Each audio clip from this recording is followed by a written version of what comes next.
sommes dans un processus de changement irréversible depuis 1-2 décennies derrière.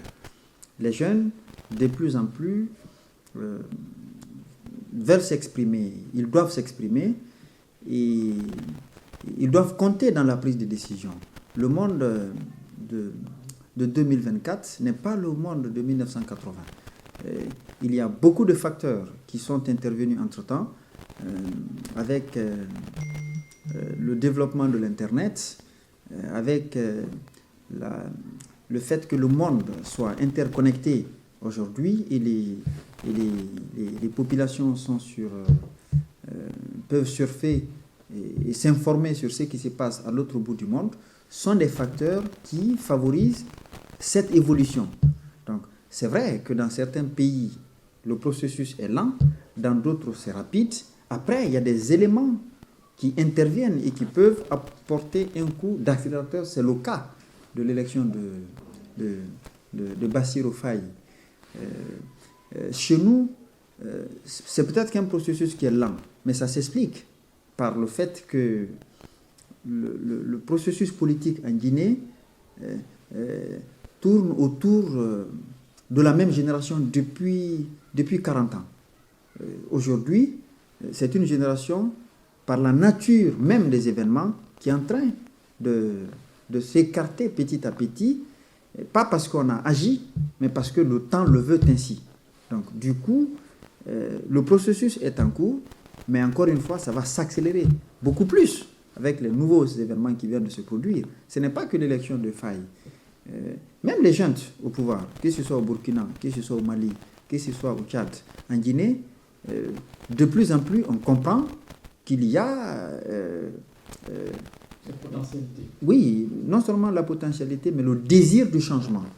Le changement, ça ne signifie pas forcément la gouvernance ou les autres paramètres y afférents, mais c'est qu'on veut de nouveaux leaderships. Et ce nouveau leadership existe au niveau de la jeunesse. Elle a l'énergie, elle a la formation, elle a l'audace. Et puis, elle n'est pas la génération des indépendances. Pour la plupart, voyez-vous, qui ont souvent cautionné ce que certains peuvent appeler le néocolonialisme qui semble prendre beaucoup d'États africains. Mais c'est qu'aujourd'hui, c'est des jeunes qui ont étudié à l'étranger, qui ont des diplômes, des grands diplômes, et qui savent ce qui se passe à la minute près à l'autre bout du monde. Du coup, cette génération n'est pas prête à subir le changement, mais elle veut opérer le changement. C'est-à-dire qu'on veut faire le changement. On ne subit plus, mais on veut faire le changement. Et pour ça, les gens, ils s'engagent. Voyez-vous, il y a la montée... Les partis classiques, petit à petit, cèdent le pas aux mouvements indépendants, aux idéologies, comme si on était dans le moment des indépendances. Il y a aujourd'hui un regain d'intérêt pour le panafricanisme, pour le nationalisme, les questions de souveraineté, alors que dans un passé récent, on parle de coopération. Aujourd'hui, les États africains veulent d'abord assumer leur pleine souveraineté et discuter d'égal à égal avec n'importe quelle puissance du monde.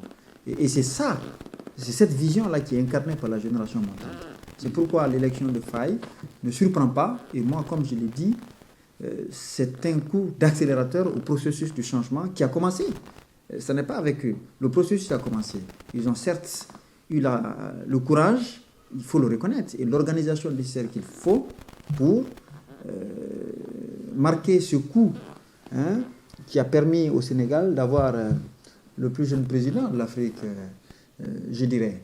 Et moi, je suis convaincu que c'est un duo, c'est une idéologie qui va gagner. La preuve, c'est que Sonko empêché, on a trouvé tout de suite l'alternative. Ça veut dire que la vision n'est pas basée sur un individu. C'est un projet, c'est une vision, ce sont des valeurs qui les unissent. Et peu importe en ce moment le leadership qui porte la chose, l'essentiel est que le cap soit maintenu. Vous mettez n'importe quelle personne, le processus va continuer. Et je crois que c'est ça qui doit nous inspirer, nous, la jeunesse, mais ça doit inspirer les partis politiques aussi.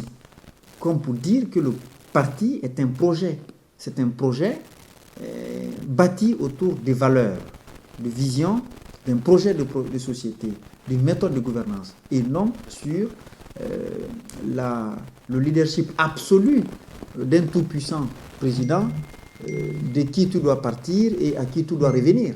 Je crois que c'est aussi l'autre leçon qu'on peut tirer de cette consécration du PASTEF, de Sonko et